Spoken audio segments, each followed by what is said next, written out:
and welcome to episode 34 of the WION Sports Broadband edition with me, Digvijay Singh Dio. My guest today is from the world of squash. Saurav Ghosal is a 7-time Asian Games medalist for India and also won the gold in 2014. He joins me from Kolkata. Saurav, how have you been? Now, usually you squash chaps are all super active fellows, and unless it's a nasty injury, you're not confined to one place for such an extended duration. So is boredom your biggest enemy these days? Firstly, thanks for having me. It's a difficult time, like you said, unless you've been injured, you've never been off the squash court per se for it's almost 9 weeks now. And, you take a bit of a break during the summer, but that's probably like 3 weeks off to just recharge your mind. But you kind of have a time when you're going to start playing again. So, there's light at the end of the tunnel. Whereas now you don't even know when that's going to happen. So it is difficult. I'm not sure boredom is my biggest enemy right now. I think it's more about, being able to accept the situation that we're in, understanding that, there's going to be a lot of anxiety, thinking about the future and thinking about, when, if, what is going to happen, and to almost kind of blank my head a little bit regarding those things and focus on, a day-to-day thing and seeing how I can keep ticking over the best I can. It's not easy, but I would like to think that especially over the last 6 to 8 weeks, I think I've got into some sort of routine in terms of what I want to do, how I want to kind of spend my time. And to be honest now, it's almost come to a point where the hours in the day aren't enough with everything that I want to do. So I'm in a good space right now, thankfully, and hopefully I can keep this going until we can get back hitting the balls on the squash court. Yes, it sort of reminds me of the old Indian jugaad, that we Indians, we sort of find our way past any obstacle. But I'll get to those mental and anxiety bits just a bit ahead. But for you, you were actually in England and you flew back the moment your match, I think was a quarterfinal, ended. You decided to come back just after Holi. Was it a conscious decision on your part to head back home immediately? Because by the 10th and 11th of March, sort of cases were rising globally as well. Yeah, I mean, I got back on the 12th night, 13th morning in March from London, where I was playing the Canary Wharf. And I was actually supposed to be coming back to India anyways on the 18th of March. But I remember waking up on the 11th of March, the day I played Mohammad El-Shorbagy in the quarters in Canary Wharf, which I lost, unfortunately, on a tie-break in the decider. But I remember waking up and the Indian government kind of had issued a travel advisory from about 18 countries or so, and Spain, Italy, and France were the European countries on that list. And it was looking, like things were going to go from bad to worse. And I didn't want to get, caught up somewhere where, is not home, and I didn't have like place to stay at properly and things like that.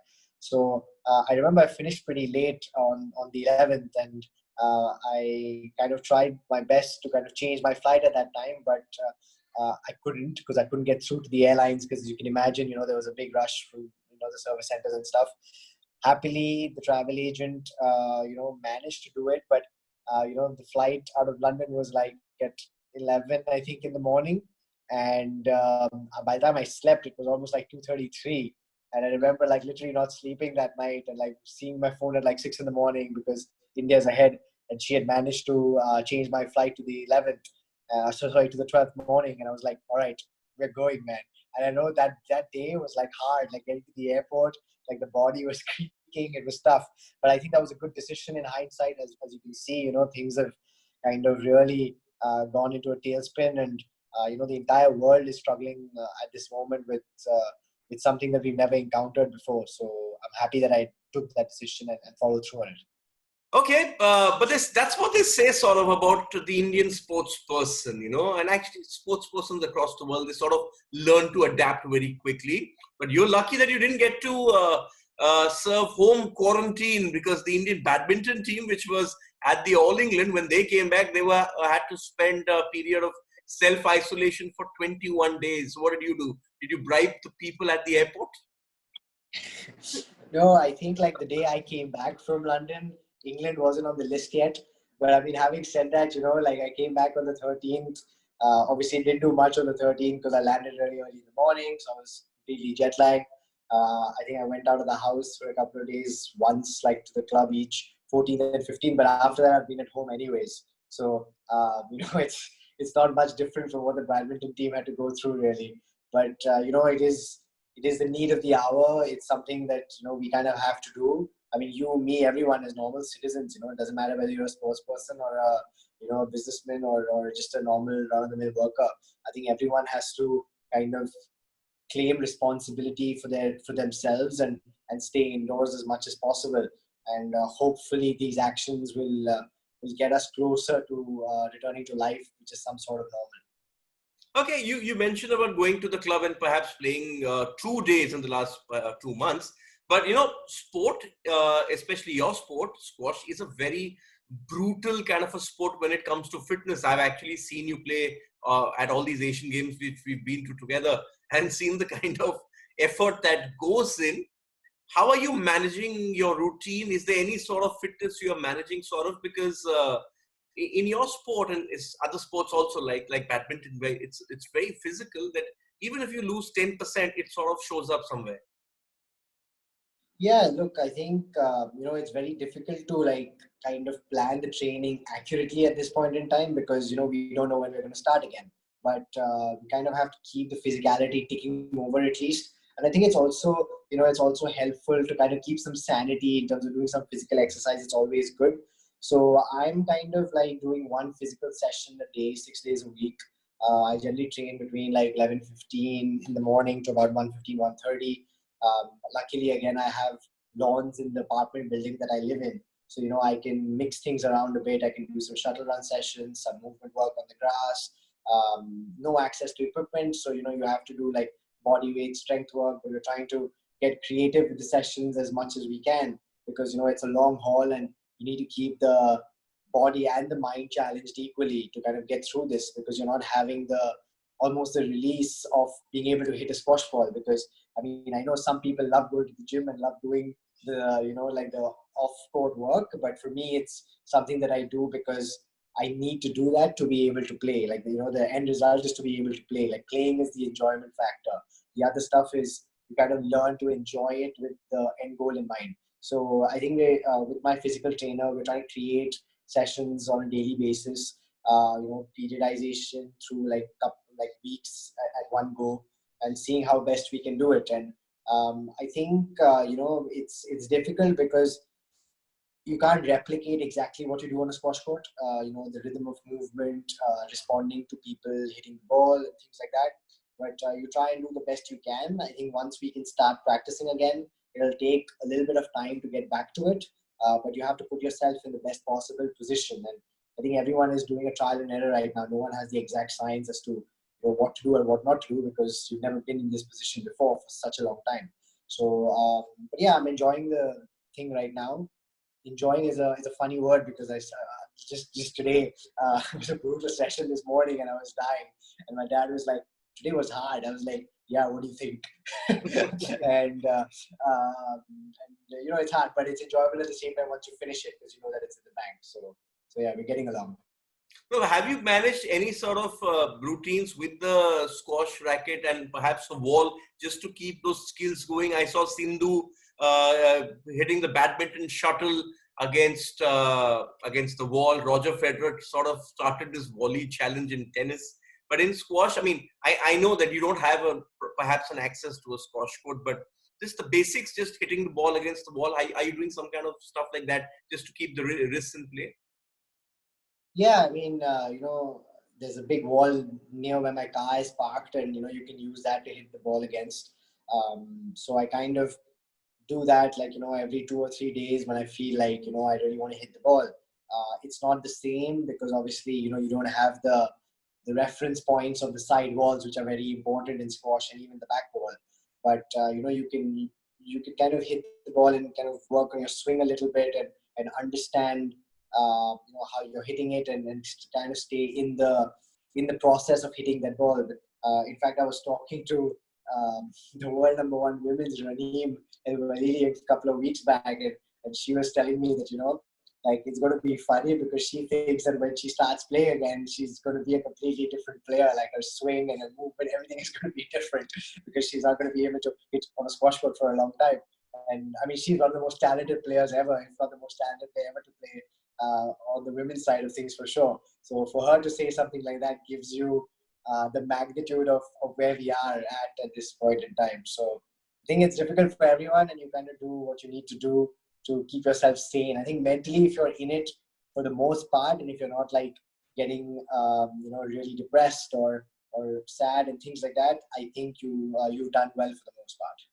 But sort of, you spoke about the swing and all of that. What are the other challenges you foresee when this sort of period of strife ends? Because your squash season at the moment is still suspended till at least July. But imagine this, when the talk is of social distancing, your sport is you actually inside a sort of glass enclosure, inside a restricted space, Will squash as a sport also, lots of things have to change? Look, the sport in itself cannot change. That's the integrity of the sport. I know that social distancing whilst playing squash and playing a squash match is impossible. So that is a problem. I think, the first issue obviously is that, like badminton, for example, we are a sport which has tournaments across the world. So, people are traveling. So international travel has to start first, and it has to be deemed safe enough on a consistent basis to be able to do it. Beyond that, I think, it's a question of how, testing improves. I think all players, once it starts, will kind of ideally need to be tested on a regular basis because, you could be a carrier without even having the symptoms. And, and you could pass it on to another player, or the player could have it and then pass it on to a member of his family or her family. Those are risks that are involved. I think we're not going to get to a point pretty much in any sport really where you're going to eliminate all the risk in the near future. I think it's a question of minimizing that risk as much as possible and working that way or almost working backwards from that. So, but we'll have to bide our time, be patient, weigh up the kind of importance of getting back on court because there's a lot of livelihoods at stake here as well, versus balancing it out with the health risks involved as well. It's a tough balancing act, and there's no right or wrong decision in my opinion, like with so many other decisions at this point in time. But hopefully, over the grand scheme of things, we'll get most of it right. Okay, but as you mentioned, international travel is going to be a bit of a problem at the moment, especially till perhaps September, October. Do you think this is where Indian squash will struggle? Because a lot of other sports are already contemplating having a vigorous domestic calendar to sort of compensate the top players. It's not going to be the world level, but it's actually going to keep them in peak shape. Do we have that kind of talent in this country to keep the likes of Saurav Ghosal, his skill levels right up there?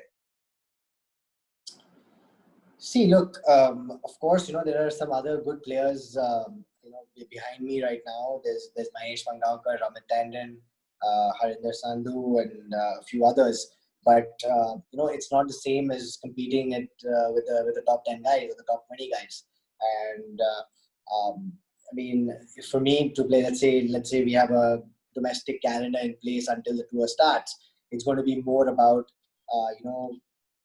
keeping in touch with the game and trying new things out so that I can use them when the actual calendar starts. Because the goals right now are to do well on the world stage, to compete and win on the world stage. And if that doesn't happen, then the motivation levels aren't as high. So yes, for a limited period of time, that's a route that I think the Indian Federation might need to look into. But for an extended period of time, I don't think it serves a great purpose for someone like me.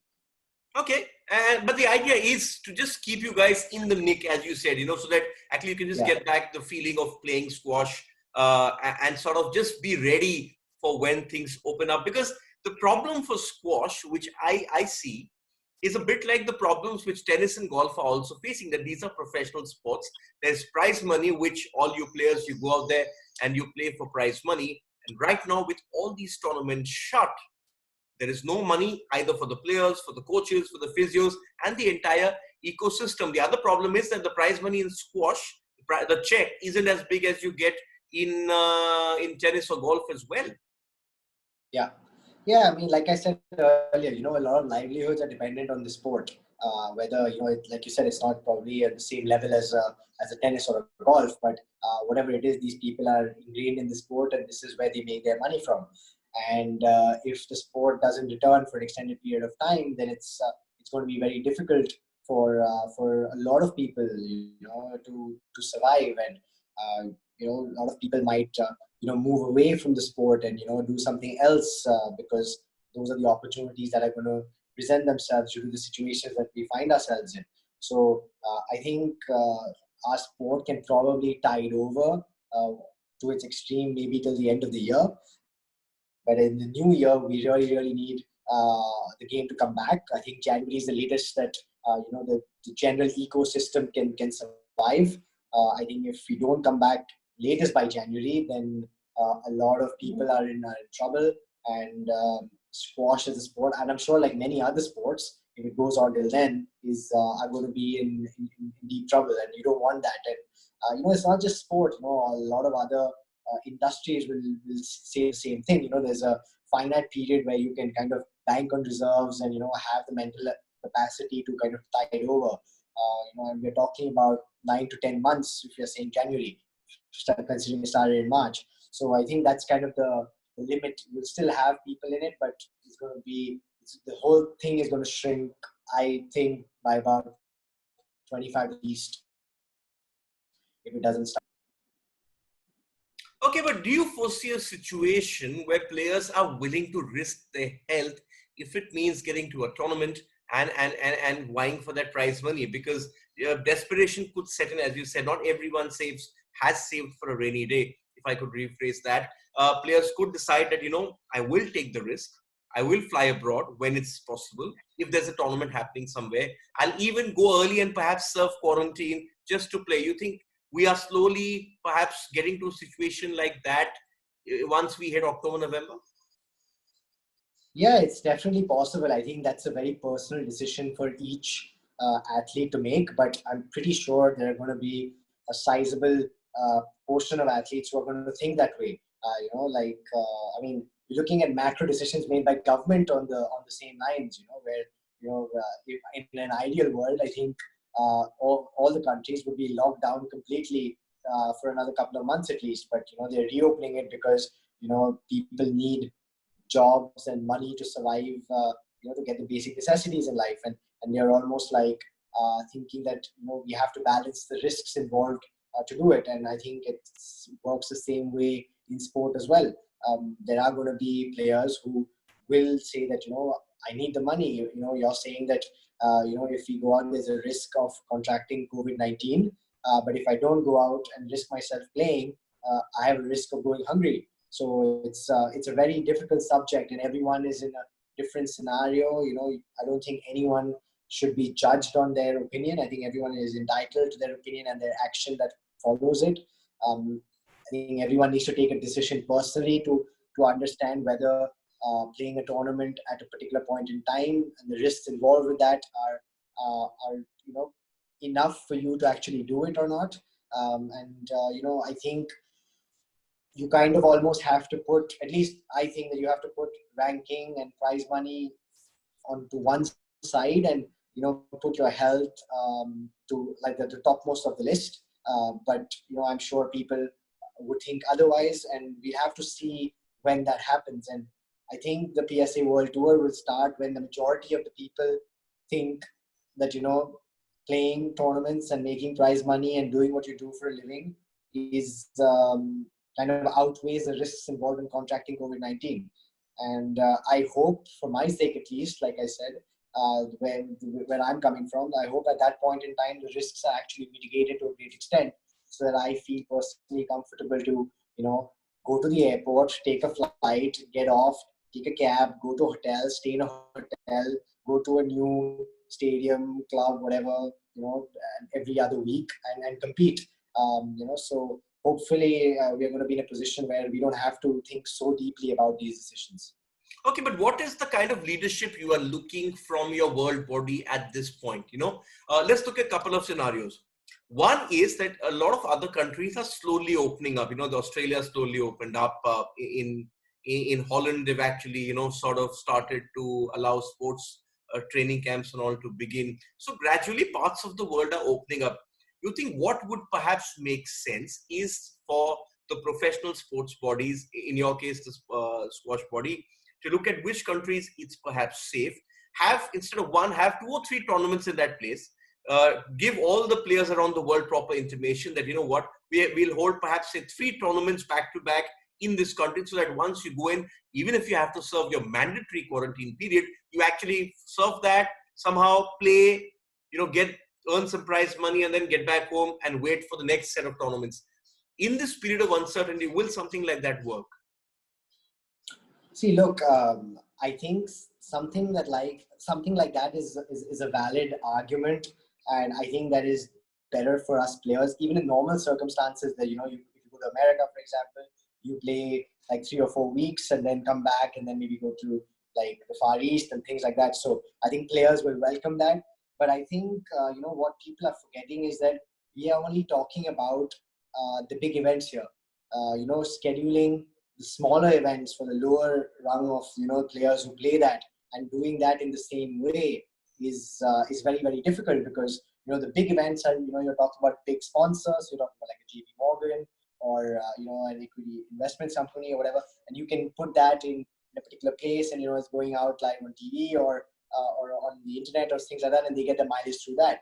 But a lot of the smaller tournaments are based in clubs. The clubs are the ones who are doing it, and you can't have a tournament scheduled to be in, let's say, Alberta, Canada, and just because everyone is in Malaysia, you have that tournament there. It doesn't work. So yes, for the top end of the tour, I know that the PSA is working on these combinations, but I think it gets more difficult when you look at the lower end of the tour, and I think we need to think about them as well, because they are more at risk almost than the top end, because obviously over the years we've played the big tournaments, we've gone deeper into the draws, we've made more money as a result of what we've achieved, and we have more to kind of tide over this rainy time, so to say, and the lower people don't, and I think that needs to be looked into as well. So it's difficult. I think there are ways to probably do it. I think maybe you allow players lower down to only enter events in a certain continent for a quarter, for example. But obviously that skews the the entry list a little bit. But that might be a compromise that we have to make for this time at least. But these are difficult things to decide. And like I said, there are no wrong or right decisions. I think as long as the intent in the decisions is positive and looking to help the players and safeguarding players' health and safety to the maximum amount possible, I think the players overall will support those decisions.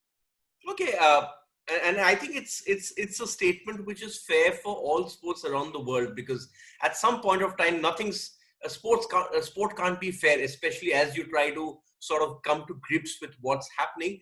For you, sort of, has this break been a sort of a period of self-introspection, some new learning? I was reading that you are brushing up on some nutrition classes. You've achieved a fair name for yourself in your sport. You're probably you rank inside the top 15. You're challenging for the bigger honors. It's been a lot of your life has been pushing yourself to reach this level, and you finally reached there. It's not very often that an Indian you find an Indian in the top 15 in squash. So do you think that this period is sort of giving you new insight in the way you want to plan the remainder of your career? Yeah, for sure. Like we are like going from one place to another, training every day, and we don't have time to almost pause and think and take stock of where we're at in life and as players as well. And yes, I've played the tour for a long time, and I've been playing for a lot of years as well, and I've learned a lot along the way. But that doesn't mean that I know everything. There are so many new things that I'm learning about over the last like 2 months, and trying to imbibe them into my routine and understanding how they might help. A lot of things are out there. Some might help you, some might not. It's a trial and error thing as well again. So I'm trying to learn as much as I can. In terms of planning my career, look, every summer, I sit down with myself. That's when we have our off season. I sit down with myself first to kind of understand where my body's at and then where my mind's at. If both are working in sync and both really want to go again, that's when I sit down with my coaches and tell them, okay, I'm ready now and I want to do X, Y, Z this season.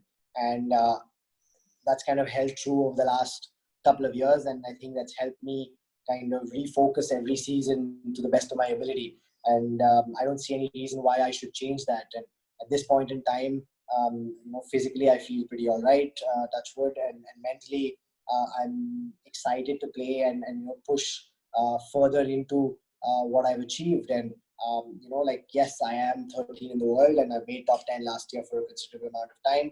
But that's not where I wanted to end. There is a lot more that I want to do.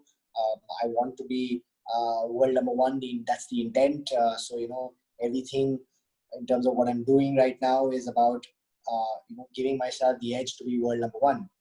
And I think that's going to help me in some form or the other at some point in my career. Of course, in 22 is the big year, so to say, for us, because we have the Commonwealth Games and the Asian Games, and that is something that I do want to play. But that decision is going to, whether I do play it for sure or not, that decision is going to happen next summer when I sit down again with myself and say, right, can I go on for another 40 months or so? And the same thing is going to happen every summer. So I don't want to look ahead, like 2 years from now and think, what am I going to do then? Of course, that's there at the back of my mind. And a lot of the stuff that we are doing right now is with that in focus. But that's not the be all and end all, because then it becomes a little bit goal oriented, and it's important to kind of focus on the process, like how everyone says, it's quite cliched, but I think that helps you a lot, and it helps you to perform at your best in individual matches as well. And that's very important at the level that we're at, because the difference between winning and losing is in the details, and the tiny details. And once your mind strays and starts thinking about things which are 2 years away, then those tiny details are lost. Also, sort of, lofty goals. And as you said, global traveler. So what are the lessons you think we as the human race need to take on board from this period of strife? Vishwanathan Anand, our chess legend, in fact, told me that he hopes that when this is over, we learn a bit of restraint. The worry is seeing the queues outside the liquor shops. I don't think that we're ever going to show a bit of restraint, and it's always going to, the moment this all opens up, we're going to be back in that rat race. I think it's something that, that we should have, whether we're in strife or not. It's about, having gratitude for the things that you have. I think this time kind of magnifies that to a great extent, because, you see so many stories of people, who aren't being able to access basic necessities in life. And we all know at the back of our minds that there are a lot of people in the world and in our country who are in these positions, even in normal times, but these times have kind of brought them to the forefront a little bit. And I hope that, people understand that, all of us have problems. Everyone has problems in some form or the other. And dealing with problems is a matter of perception. And if you can perceive it in a way where, you don't let it amount to something massive in your head, you'll always find a way to get through them. And the best way to do that is to have gratitude for even the smallest things that you do have at this point in time. I was doing this course the other day, and the teacher kind of said it was quite true. And I never understood this, but he said that if I'm speaking to you and I tell you 10 things, out of which 9 are singing praises of you and one's an insult, you're going to go away thinking about the insult. Which is sad, but it is true. And we need to be able to see the good in life, the good in our lives around us as well, and believe and understand that what we have is something that other people would cherish, and everything is relative. And I think once we can have that kind of thinking in our heads, I think a lot of things will change, and we'll have a lot more balance and calm in our life. And once we have that balance and calm, I think then you can talk about restraint and things like that. And it's not a question of, one person preaching this. I think everyone has to kind of have that within themselves. It's an internal process, and it's an internal thing for you, having gratitude for those things. So, having gratitude for the family you have, having gratitude for the things you do in life. Like, like we are, like now we're so much more grateful that, we play squash, and, we sometimes lose sight of the fact and lose sight of the kind of enjoyment of actually just hitting the ball. And now, because you can't do it, you feel it, so it's like when you're sad, and then when you become happy, you understand happiness so much more.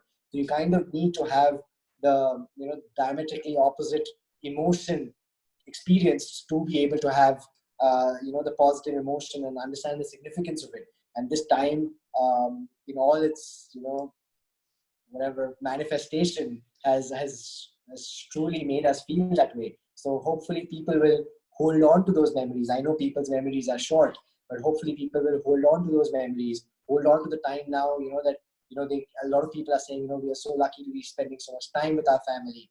Yeah, it is important. And, when the rat race, like you said, begins again, they won't be able to spend as much time as what they're spending now, but to be able to take that little bit of time out in a day to, spend or speak to your dear ones, I think that goes a long way in creating an ecosystem around you, which is a lot more positive.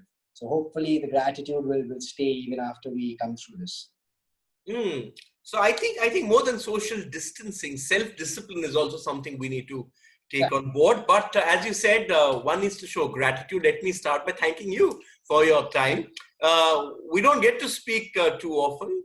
Perhaps that's also one of the things that needs to change, because over the course of the series, I've spoken to a lot of Indian sports persons, but very few have this clarity of thought and perspective that you have.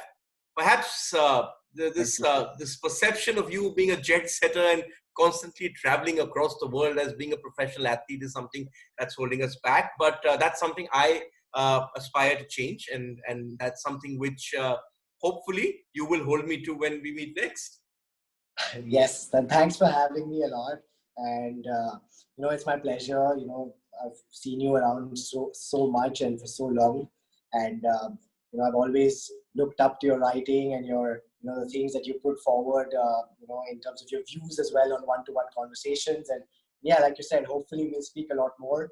I'm not one of those people who kind of gives a million interviews. I think I like keeping to myself and doing and getting to work and doing the things and letting my squash do the talking more often than not, because that's what I like doing a lot. But as long as we can find the time to kind of get things done in the right spaces, I think that's something that we should aspire to do, not just with you and me, but in general as well. Everyone around, and it just helps grow my sport, and it helps grow sport in India as well, which is very important for us to kind of progress from being competitors on the world stage to being world beaters. I think it's not just about the individual sports people doing it. It's about the entire ecosystem of the entire country, putting together their best foot forward for us to be world champions overall. And hopefully we will make that happen in the near future. Yes, but for that, you need to stay safe. So wishing that all of you in the family and in Indian squash stay safe. Don't lose sight of the goal. The goal, as you told me, is to be world number one. And that's a great goal to have. Thank you, Saurav. Thank you for your time, and catch you soon. Cheers. Take care of yourself. Bye.